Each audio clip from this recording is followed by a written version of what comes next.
नमस्कार दर्शक बंधु। आज एप्रिल 11 तारिख शुक्रवार। आज सकाळ गुरुत्वपूर्ण खबर उपर नजर पकाइबा। ता पूर्व जदि भिडियोटी को नुआ कर देखुछंती तेबे हम चैनल को एबे सब्सक्राइब करी पाखरे आस्था बेल आइकन को क्लिक करंतु, जहा द्वारा आपण सर्वप्रथम लेटेस्ट न्यूज जानि परिबे। आजिठु ओडिसा रे आयुष्मान भारत और प्रधानमंत्री जन आरोग्य योजना जानतु काहाकु मिलिबो काहाकु मिलिबोनी।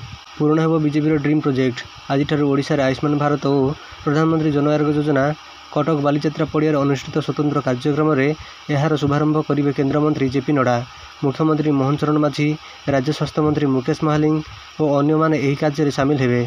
कटक बाद 12टी जिले में कार्यक्रम शुभारंभ करेंगे विभिन्न मंत्री। आयुष्मान भारत रे परिवार प्रति सदस्य को गोटे लेखाएं कार्ड मिलिबो। देशर 29,000 हस्पिटाल रे रोगी चिकित्सा सुविधा पाइबे। केंद्र सरकार को बारंबार अनुरोध सत्वे 2018 यह योजना को लागू करुनथिले पूर्व बिजेडी सरकार। निजस्व विजु स्वास्थ्य कार्ड योजना चलाइथिले सरकार। एबे ही बीएसकेवाई स्थान नेब आयुष्मान योजना। प्राथमिक भाव किसी लोकों को आयुष्मान कार्ड देवाई नुआ कार्ड प्रस्तुत हो रही। आयुष्मान योजना राज्य में 3.46 कोटी लोकों को मिलिबा आयुष्मान कार्ड। उपकृत हेबे 1.3 कोटी अधिक परिवार। रोगी को कैशलेस सुविधा दिज्व। परिवार प्रति सदस्य को गोटे लेखाएं कार्ड मिलिबो। पूर्वर प्रति परिवार को गोटे कार्ड मिलुथिला। देशर 29,000 घरोई और सरकारी हस्पिटाल देयमुक्त चिकित्सा सुविधा जोगाई दिज्व। परिवार पिछा वार्षिक 5 लाख टंका चिकित्सा सुविधा मिलिबो।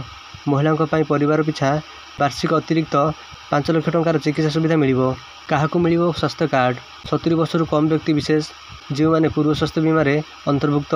राशन कार्ड रे जो मानक नाम रहिबो। आशाकर्मी घर घर बुली कार्ड प्रदान करेंगे। समस्त व्यक्ति विशेष को अलग अलग कार्ड दिज्व। केमिति पाइबे सुविधा।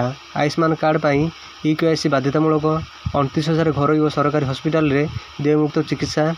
महिलांक पई परिवार पिछा वार्षिक अतिरिक्त 5 लाख चिकित्सा सुविधा।